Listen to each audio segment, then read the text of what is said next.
Hi everyone and welcome to today's blog hop with Kat Scrappiness and WOW Embossing Powder. I'm going to be using the Let's Get Caffeinated stamp set along with the Stitch Hearts, this coffee stencil, and I also use a Stitch Scallop Circle, and these are all from Kat Scrappiness. The stencil is from Honeybee Stamps, but Kat Scrappiness does have them in her shop. For WOW Embossing, I couldn't choose which one, but I ended up choosing the pumpkin spice, but this truffle I just wanted to show you and bring into view how gorgeous it is. With the stencil and with my technique today, I am going to be creating my own embossing sparkle paste with this texture paste from Ranger, and it is in transparent gloss. So what I've got is I've actually got a old craft mat that I've cut into little squares. So I use a couple of these ready for when I put my ink blending tool on, but also mixing any paste and texture paste that I seem to want to play with, and I create it and use it as my little palette, as a little side palette, so I can toss it aside, put it straight in the wash or the sink, just so it's ready.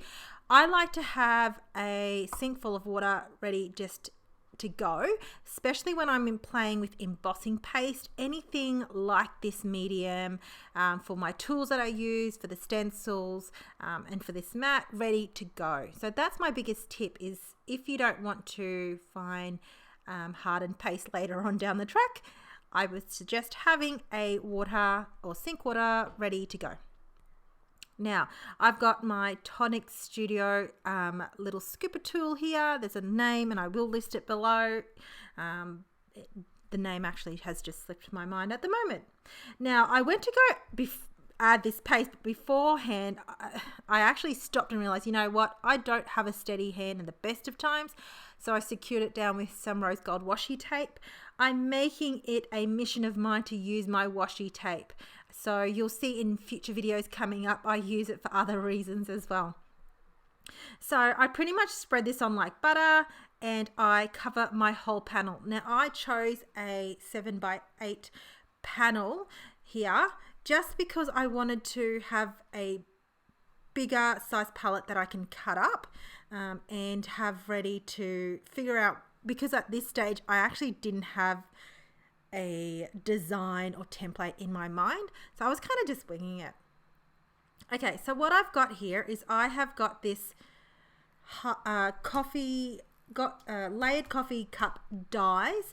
I've got some white cardstock and I'm going to just cut everything. Now that little coffee cup in the middle section, I wanted to cut the heart out and I couldn't run it through at the same time, so I run a second passing with the heart. So what I'm going to do, I'm actually going to create a shaker component in this cup, but beforehand what I want to do is actually double heat emboss this section with Aztec glints.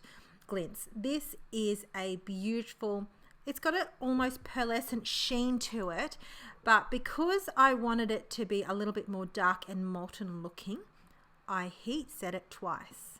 Now I've got a fancy tool here where I'm making sure this doesn't fly away, which is my snippy tool, my scissors. But it was the first thing that was easy to grab in my tool section, so that's what I did. I'm going to press the ink pad, so the technique is direct ink pad to cardstock, and I do this twice to achieve that look. And you can see here I'm pouring it through the second time, setting it aside. So I tend to always put my embossing powder away as I go and secure the lid. I'm a bit on the clumsy side. I've done it way too many times where I've poured powders and glitters all over and it ends up being quite a mess, and I'm trying to avoid that. So you can see how it's turned almost like that molten effect.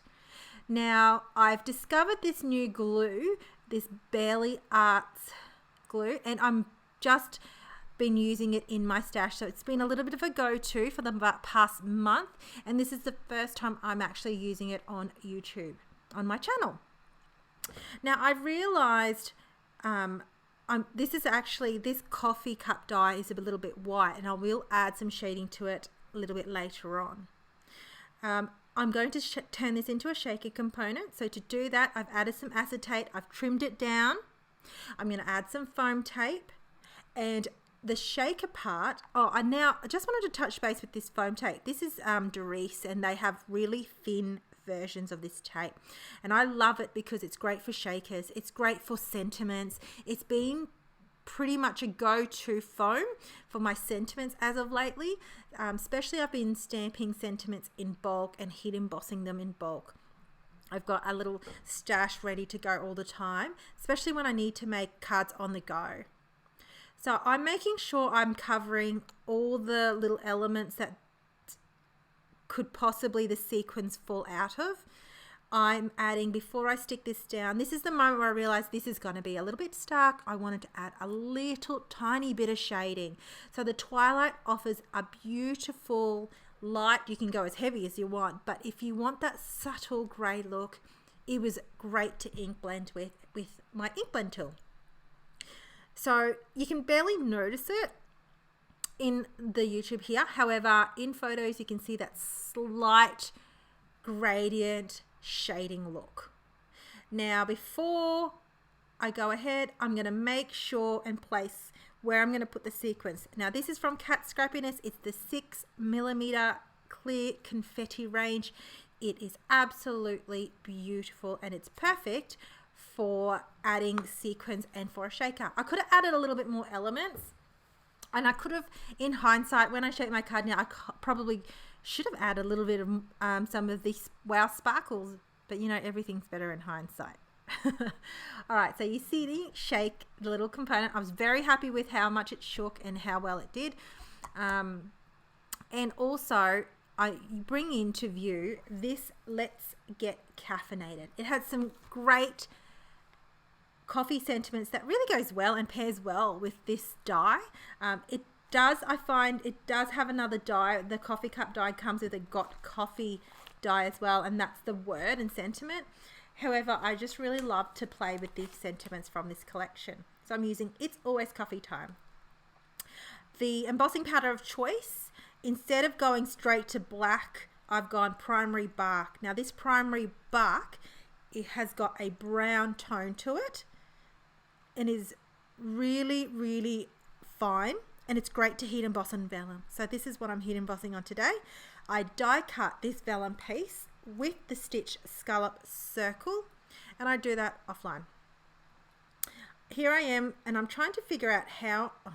I just wanted to also eye off the sparkles now that it's dried completely, and I'm just kind of figuring out the placement of everything.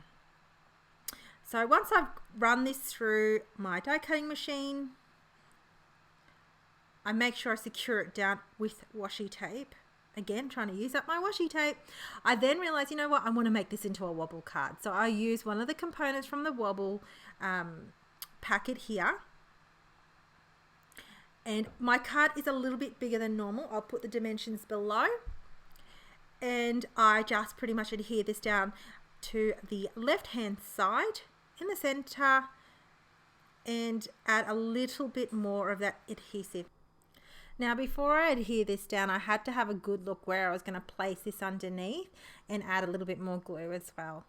And I am making sure I'm pressing that down and it doesn't move. I am going to add a little bit more adhesive just because I found it was a little bit curling up, and I was then happy with that creation.